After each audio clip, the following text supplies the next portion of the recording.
Good morning students. स्वागत है आप सभी का मेरे YouTube channel BL next you पे, जहाँ मैं क्लास 10th और 12th को स्टडी कराता हूँ और आगामी बोर्ड परीक्षाओं के लिए यहाँ प्रिपरेशन कराते हैं। तो आज हम क्लास 10th का एक इम्पोर्टेंट चैप्टर जिसका नाम है प्रकाश, परावर्तन और अपवर्तन, पार्ट नंबर 10, और जिसका नाम है प्रकाश, परावर्तन व अपवर्तन। पाठ का नाम है प्रकाश, परावर्तन व अपवर्तन। पाठ नंबर 10 को पढ़ने वाले हैं हम। छोटी सी छोटी चीज़ को पढ़ेंगे शुरुआत से लेकर 0 लेवल से, जहां मैं आपको सिखाऊंगा कि प्रकाश क्या है, परावर्तन क्या होता है, अपवर्तन क्या होता है, वो सारी चीज़ें। तो हम बिना किसी देरी के शुरू करते हैं पाठ को। तो देखिए, सबसे पहले हम पढ़ेंगे कि प्रकाश चीज़ क्या है, प्रकाश किसे कहते हैं, ये प्रकाश क्या है। तो देखो, जैसे मैं आपसे ये कह देता हूँ कि आप किसी अंधेरे कमरे में हो और आपको जब वस्तुएं देखने के लिए कहता हूँ तो हम आसानी से वस्तुओं को देख नहीं पाते। उस स्थिति में हमें वस्तुओं को देखने के लिए किसी न किसी प्रकाश की आवश्यकता होती है। जैसे ही हम प्लग बोर्ड से स्विच ऑन करते हैं, जैसे ही हमारा बल्ब जलता है, हमें चारों तरफ की कमरे के अंदर की वस्तुएं दिखाई देने लगती है। तो इसका मतलब हुआ क्या कि हमारी आँखों और उस बल्ब के बीच में जो चीज़ हमें वस्तुओं को देखने में हमारी सहायता कर रही है, उस चीज़ को हम बोलते हैं प्रकाश। क्या बोलते हैं? प्रकाश। तो मैं कह सकता हूँ कि प्रकाश हमारी वस्तुओं को देखने में हमारी सहायता करता है। प्रकाश देखो, ये ऊर्जा का एक स्वरूप है, इसीलिए हम कह सकते हैं कि प्रकाश ऊर्जा का वह स्वरूप है जो हमें वस्तुओं को देखने में हमारी सहायता करता है। तो प्रकाश की डेफिनेशन क्या होगी कि प्रकाश ऊर्जा का वह स्वरूप है, प्रकाश ऊर्जा का वह स्वरूप है जो वस्तुओं को देखने में हमारी सहायता करता है, जो वस्तुओं को देखने में हमारी सहायता करता है। ठीक है फ्रेंड्स, तो प्रकाश के बारे में हमने जान लिया कि प्रकाश ऊर्जा का वह स्वरूप है जो वस्तुओं को देखने में हमारी सहायता करता है। आगे बढ़ते हैं दोस्तों। प्रकाश के कुछ गुण होते हैं। अब प्रकाश के क्या क्या गुण हैं? वैसे तो प्रकाश के बहुत सारे गुण होते हैं, लेकिन सिलेबस के हिसाब से जितने गुण हमारी किताब के अंदर है वही हम पढ़ेंगे। तो सबसे पहला जो गुण होता है वो होता है प्रकाश हमेशा सीधी रेखा में गमन करता है। प्रकाश हमेशा सीधी रेखा में गमन करता है, सीधी रेखा में गमन करता है। नंबर 1। दूसरा, ये थोड़ा इम्पोर्टेंट है। इम्पोर्टेंट इसीलिए क्योंकि हमने आज तक सिर्फ यही सुना है कि प्रकाश हमेशा सीधी रेखा में गमन करता है, लेकिन आप देखेंगे कि जब प्रकाश के मार्ग में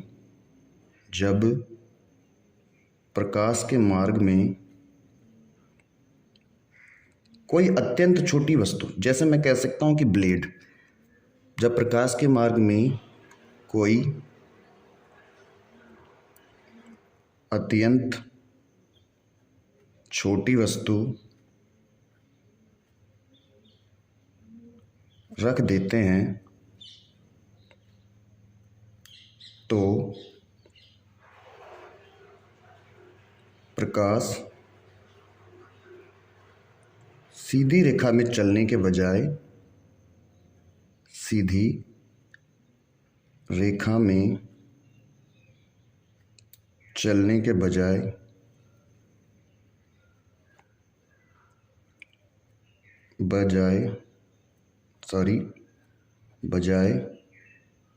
किनारों पर मुड़ने लग जाता है। किनारों मुड़ने लग जाता है। किनारों पे मुड़ने लग जाता है। प्रकाश का यह गुण सीधी रेखा में चलने के बजाय किनारों पे मुड़ने लग जाता है। प्रकाश का यह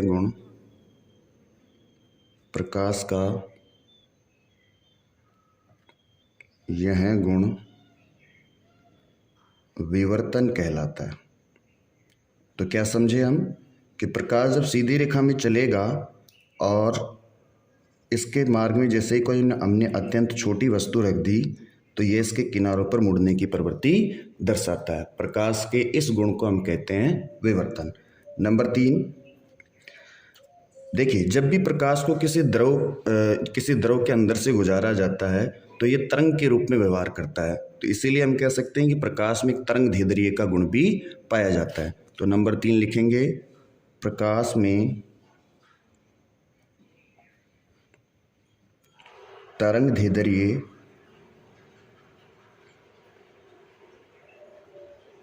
का गुण भी पाया जाता है। साथ ही साथ नंबर 4 में हम पढ़ेंगे कि प्रकाश चुंबक की भांति व्यवहार करता है। यानी प्रकाश में चुंबकत्व जैसे भी गुण होते हैं, इसलिए प्रकाश चुंबक के भांति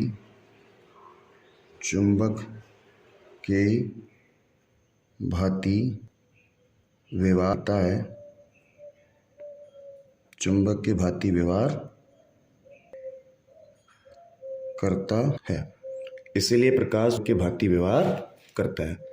लास्ट और इम्पोर्टेंट, ये सबसे इम्पोर्टेंट है, कभी कभी 1 नंबर में पूछ लिया जाता है कि प्रकाश की निर्वात में चाल कितनी होती है।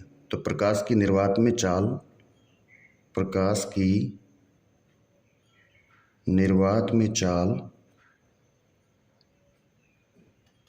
3 गुणा 10⁸ मीटर प्रति सेकंड होती है। इम्पोर्टेंट इसीलिए है क्योंकि प्रकाश की चाल हमें पूछते हैं, कभी कभी कंपटीशन एग्जाम्स में भी पूछा जाता है, और आजकल बोर्ड एग्जाम ने जो न्यू टाइप वगैरह आपकी चालू की उसमें पूछ सकते हैं। तो इसलिए ध्यान रखिएगा कि प्रकाश की निर्वात में चाल 3 गुणा 10⁸ मीटर प्रति सेकंड होती है। हम इसे हाईलाइट कर देते हैं। प्रकाश की चाल निर्वात में कितनी होती है? 3 गुणा 10⁸ मीटर प्रति सेकंड। ठीक है, आगे पढ़ते हैं दोस्ती। चलिए अब हम शुरू करते हैं पाठ नंबर 10, जिसका सबसे इम्पोर्टेंट टॉपिक है प्रकाश का परावर्तन। क्या होता है प्रकाश का परावर्तन? पहले हम इसको समझेंगे, फिर इसको लिखेंगे कि प्रकाश का परावर्तन क्या होता है। देखिए, प्रकाश का परावर्तन काफ़ी आसान है, सिर्फ चित्र देखना है और समझना है क्या होता है। चित्र को गौर से देखेंगे तो हमें आसानी से हम इसकी परिभाषा निकाल देंगे। देखिए, मैं कहता हूँ कि आपके सामने कोई एक समतल वस्तु रखी हुई है। ठीक है, एक समतल वस्तु हमारे सामने रखी हुई है, जिसके एक तरफ हम क्या कर देते हैं? पॉलिश कर देते हैं। और जब हम इसके एक तरफ पॉलिश करते हैं तो दूसरी सतह परावर्तक सतह का काम करती है। परावर्तक सतह का मतलब होता है जब भी कोई प्रकाश किरण से टकराएगी, टकराने के पश्चात ये इसके आर पार नहीं गुजरेगी, बल्कि उस सतह से टकराकर उसी माध्यम में लौट जाती है। तो देखिए, जैसे ही हमने प्रकाश किरण यहाँ डाली, पीछे पॉलिश होने के कारण ये अंदर आर पार नहीं जाएगी, तो क्या हो जाएगा? या इसमें खाली स्थान नहीं है, तो ये टकराकर पुनः उसी मार्ग में लौट जाएगी। हुआ क्या कि एक प्रकाश किरण आई, दर्पण से टकराई और टकराने के पश्चात पुनः उसी मार्ग में लौट गई। इस घटना को कहते हैं प्रकाश का परावर्तन। एक प्रकाश किरण यहाँ से चलती है, दर्पण से टकराती है, टकराने के पश्चात पुनः उसी मार्ग में लौट जाती है। इस घटना को कहते हैं प्रकाश का परावर्तन। इन दोनों के बीच में एक अवलंब बनता है। ठीक है, यहाँ तक कोई दिक्कत? चलिए, जो किरण हमने डाली है उस किरण को हम बोलते हैं आपतित किरण।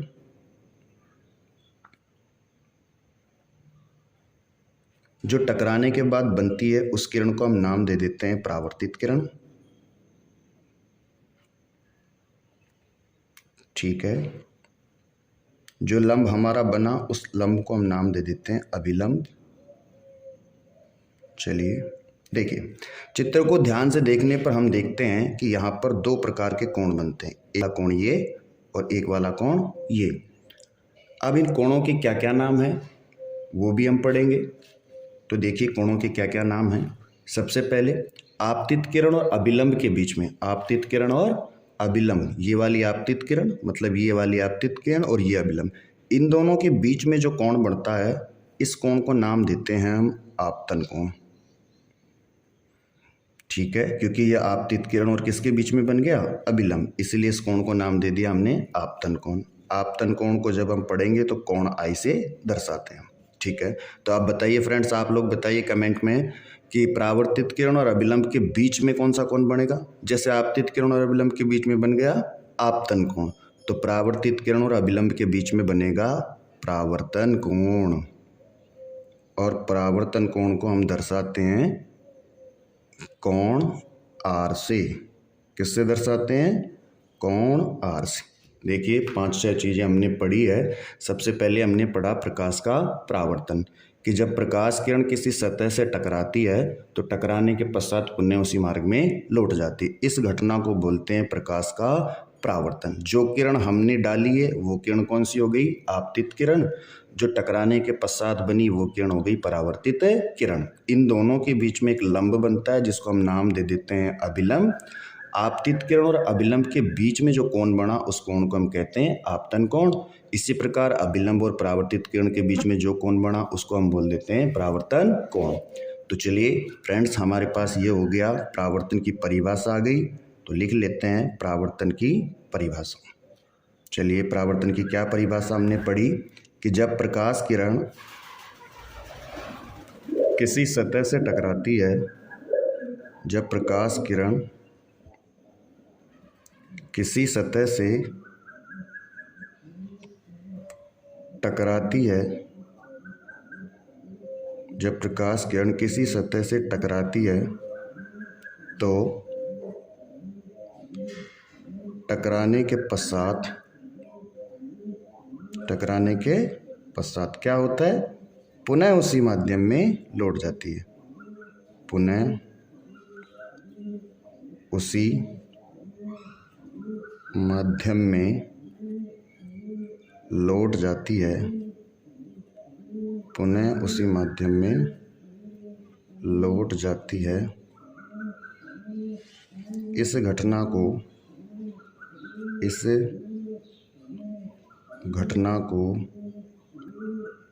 प्रकाश का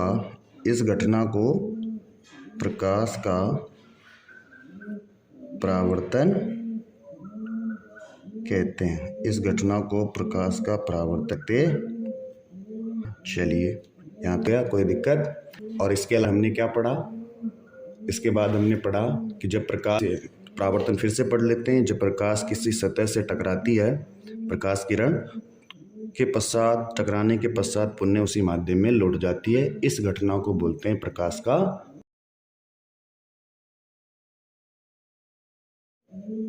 समतल सतह पर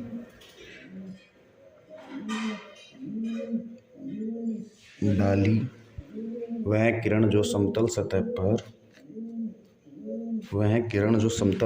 पर डाली जाती है, वह समतल सतह पर डाली जाती है, इसे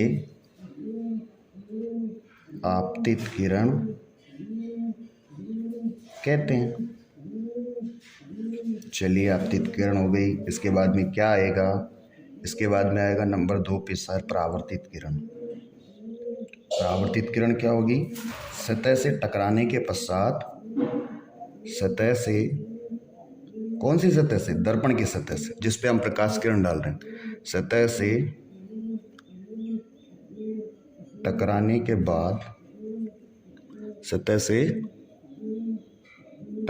के बाद बनी हुई किरण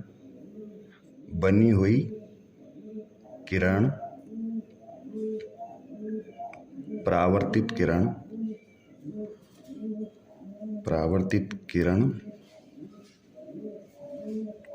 कहलाती है। सतह से टकराने के बाद जो हमारे पास किरण बनती है उस किरण का क्या नाम है, परावर्तित किरण।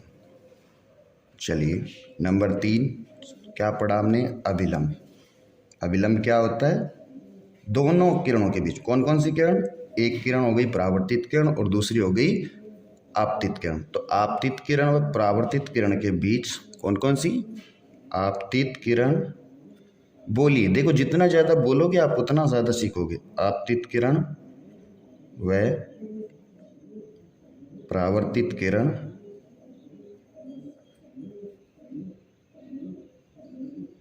आपतित किरण व परावर्तित किरण के बीच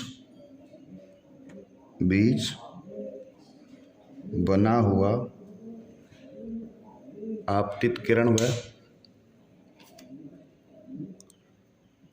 परावर्तित किरण के बीच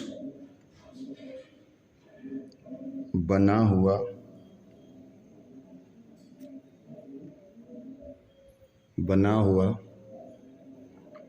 लंब अभिलंब कहलाता है। ठीक है, हमने डेफिनेशन निकाल ली है 3 चीज़ों की और लिख भी दिया है। ठीक है, आप खुद बताइए क्या लिखेंगे? वेरी गुड, अब लिखेंगे आपतन कोण। ठीक है, आपतन कोण लिख देते हैं। यहाँ मैं ब्रैकेट में लिख देता हूँ ताकि हमें पता रहे कि आपतन कोण को हम किस साइन से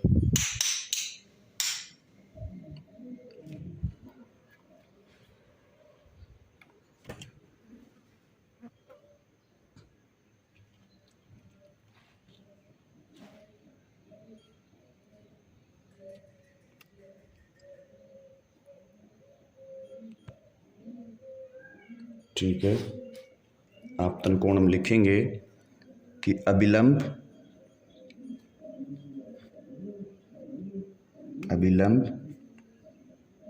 व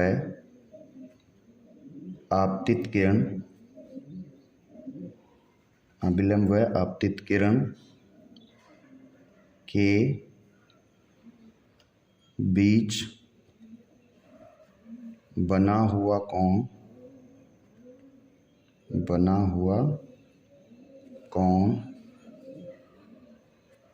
आपतन कोण कहलाता है। ये छोटी छोटी परिभाषाएं हैं, कभी भी 1 नंबर में आपसे पूछी जा सकती है, इसीलिए हमें लिखना ज़रूरी है और याद करना। नोट्स में भी हमें लिखना है और ये ध्यान रखना है कि आपतित और परावर्तित किरण, क्योंकि आगे जब हम जैसे चित्र वित्र बनाएंगे कहीं भी, जैसे डेरिवेशन, तो उसमें हमें अभिलंब और आपतित किरण के बारे में पता होना चाहिए, तभी तो हम सीख पाएंगे आगे। तो अभी छोटी छोटी चीज़ें, आसान चीज़ें, और मैंने पहले ही कहा था कि हम 0 लेवल से पढ़ेंगे, तो ऐसे बोरिंग नहीं होना है और आपको पढ़ना है। अभिलंब व आपतित किरण के बीच बना हुआ कोण आपतन कोण कहलाता है। आवाज़ आ रही है मेरी? ठीक है, वेरी गुड। चलिए, एक और बच गया लास्ट। क्या बच गया? परावर्तन कोण। बताइए परावर्तन कोण को किससे दर्शाया था? अभी थोड़ी देर पहले बताया था। वेरी गुड, परावर्तन कोण को किससे दर्शाते हैं? आर से। तो आर परावर्तन कोण की परिभाषा क्या है? जैसे आप कोण की परिभाषा लिखी, लंब आपतित किरण के बीच बना हुआ कोण क्या कहलाता है? आपतन कोण। तो परावर्तन कोण क्या हो जाएगा? अभिलंब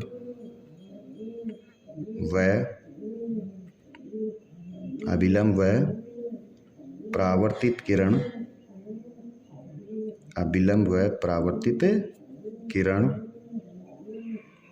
के अभिलंब व परावर्तित किरण के बीच बना हुआ कोण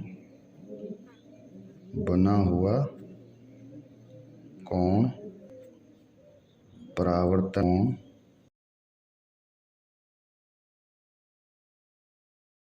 हमारे काम आने वाले हैं, तो ध्यान से पढ़ना है। बिल्कुल आसान है, ऐसा नहीं कोई डिफ़िकल्ट है। नियम आते ही आप सोचने लग जाओगे कोई ऐसे नियम आ जाएंगे, ऐसा कुछ भी नहीं है, बस आसान है। आपको तो देखना है और समझना है। देखिए, पॉइंट है हमारा परावर्तन के नियम। मैं थोड़ा सा इसको हेडिंग कर देता हूँ। परावर्तन के नियम। चलिए, परावर्तन के नियम में क्या पढ़ेंगे आप? चलिए, हमने थोड़ी देर पहले परावर्तन के नियम में क्या पढ़ेंगे आप? चलिए, हमने थोड़ी देर पहले पढ़ा था कि कोई समतल सतह होती है, उस पर क्या होता है, जैसे ही हम प्रकाश किरण, कोई समतल है उस पर जैसे ही हम कोई प्रकाश किरण डालते हैं, डालने के पश्चात वो टकराकर पुनः उसी माध्यम में लौट जाती है। अभी थोड़ी देर पहले पढ़ा था। हाँ जी, तो बताइए इस घटना को क्या कहते हैं? प्रकाश का प्रापन। शाबाश। तो बताइए यहाँ पे एक हमारे पास लंब बनता है, क्या कहते हैं इसको? अभिलंब। Very good. ये वाली किरण क्या कहते हैं? आपतित किरण। ये वाली किरण परावर्तित किरण। चलिए देखिए, मान लीजिए मैं कह देता हूँ कि ये हमारा ए बिंदु है और ये बिंदु बी है। सतह हमारे पास सतह है। देखो सतह में दो तल होंगे, एक तल मान लेते हैं हम एक्स और दूसरा मान लेते हैं वाई वाला तल। अब ध्यान से देखिए, आपतित किरण, ये अभिलंब और परावर्तित किरण कौन से एक्स में स्थित है? एक्स में या वाई में? एक्स में। ऐसी कोई किरण जो वाई में आई है? नहीं ना। तो इसका मतलब क्या हो गया? आपतित किरण, अभिलंब और परावर्तित किरण तीनों एक ही तल में स्थित होते हैं। तो पहला नियम यही है कि आपतित किरण, ठीक है, दूसरा क्या होगा? वेरी गुड, अभिलंब। तीसरा क्या होगा?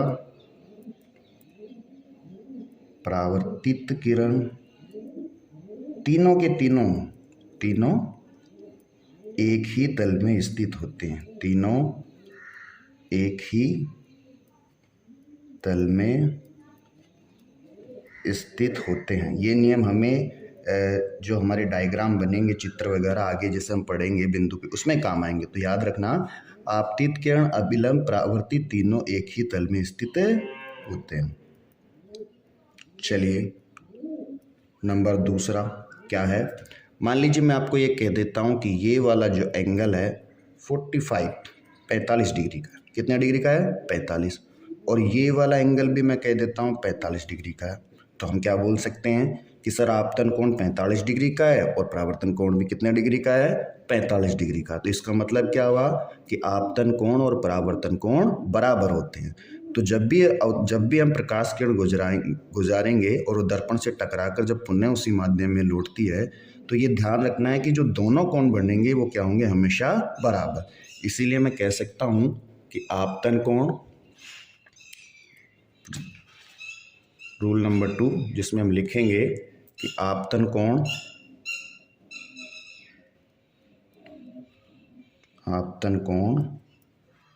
व परावर्तन कोण हमेशा बराबर होते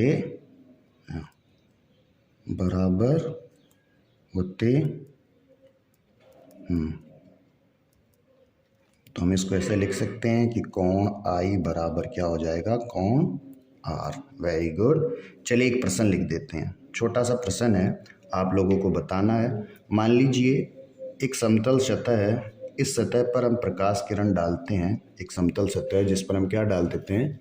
प्रकाश किरण। और ये प्रकाश किरण इस दर्पण से टकराकर पुनः उसी माध्यम में लौट जाती है। ठीक है, यहाँ से आई और यहाँ से चली गई। इन दोनों के बीच में क्या बना? अभिलंब। ये आपतित किरण, ये अभिलंब और ये परावर्तित किरण। मैं कहता हूँ कि मान लीजिए ये ए है, ये ओ है और ये क्या है? ए ओ, ये बी मान लेते हैं, इसको पी मान लेते हैं और इसको मान लेते हैं क्यू। मैं कहता हूँ कि मान लीजिए, और यहाँ पे जैसे एक बिंदु एन मान लेते हैं। मैं कहता हूँ कि दिए गए चित्र में ए ओ एन 40 डिग्री पे है। कितने डिग्री का है? 40 डिग्री। तो आप मुझे कोण बी ओ एन बताइए। तो बताइए कितने डिग्री का होगा? कितने डिग्री का होगा? 40 डिग्री का क्यों होगा? क्योंकि सर हमें मालूम है आपतन कोण और परावर्तन कोण हमेशा बराबर होते हैं। Very good. चलिए आज की क्लास यहीं ख़त्म करते हैं, बाकी पढ़ेंगे हम अगली कक्षा में। ध्यान रखना है और आपको पढ़ के आना है। ऐसा नहीं है कि आपको मैंने यहाँ लिखवा दिया, समझा दिया और आप इसे घर जाके खोलते ही नहीं हो, तो वैसे कुछ भी याद नहीं होगा। आपको घर पे पढ़ना है ध्यान से, ठीक है? Okay, bye.